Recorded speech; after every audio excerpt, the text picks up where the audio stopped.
से जहां एक तरफ भीषण गर्मी के बीच लगातार आग लगने की खबरें बढ़ती जा रही है, लेकिन इसके बाद भी संस्थान आग से बचाव की तैयारियों को लेकर गंभीर नहीं है। ग्वालियर के बैंकों में ग्राहकों की जान खतरे में है। ज्यादातर बैंकों में फायर फाइटिंग के इंतजाम ही नहीं है।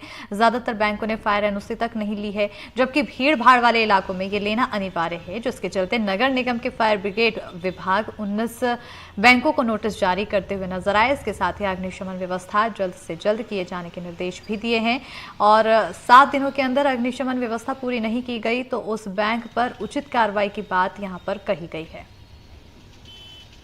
साल में करीब 2-3 बैंकों में आग लगी, तो चूंकि बैंकें छूट रही थी इसलिए आज मैंने करीब 19 बैंकों को आज नोटिस दे दिए है और बाकी जो रह गई करीब 33 बैंकें हैं, सभी को नोटिस 2-3 दिन के अंदर जारी कर दिए जाएंगे।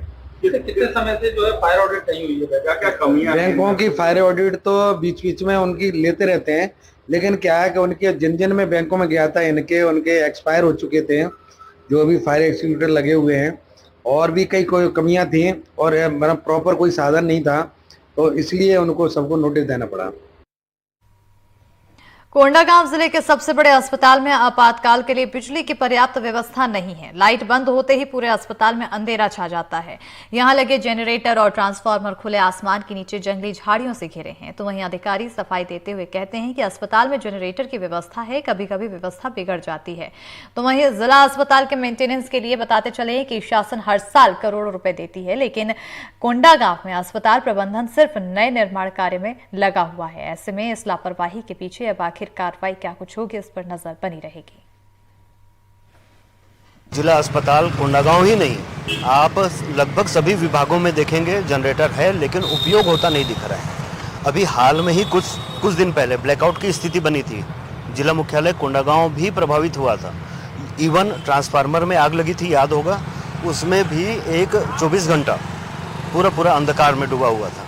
उस समय भी किसी भी सरकारी कार्यालय में अगर आप जनरेटर चलता हुआ देखे होंगे तो बड़ी उपलब्धि होगी।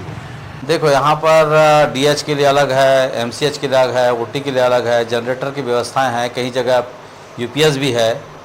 लेकिन कभी कभी होता है कि भाई लाइट खासकर अंधड़ आता है तब परेशानी जाती है, उस समय जनरेटर भी चालू करते हैं तो कई जगह प्रॉब्लम आ जाता है, लेकिन हम उसको मैनेज कर लेते हैं क्योंकि सभी जगह के लिए जनरेटर सफिशिएंट है। तो अब थोड़ा बहुत कभी परेशानी आती है, उसको तत्काल मैनेज भी किया जाता है। और बुलेटिन में फिलहाल इतना ही। खबरों का सिलसिला बरकरार रहेगा। देखते रहिए एनडीटीवी मध्य प्रदेश छत्तीसगढ़।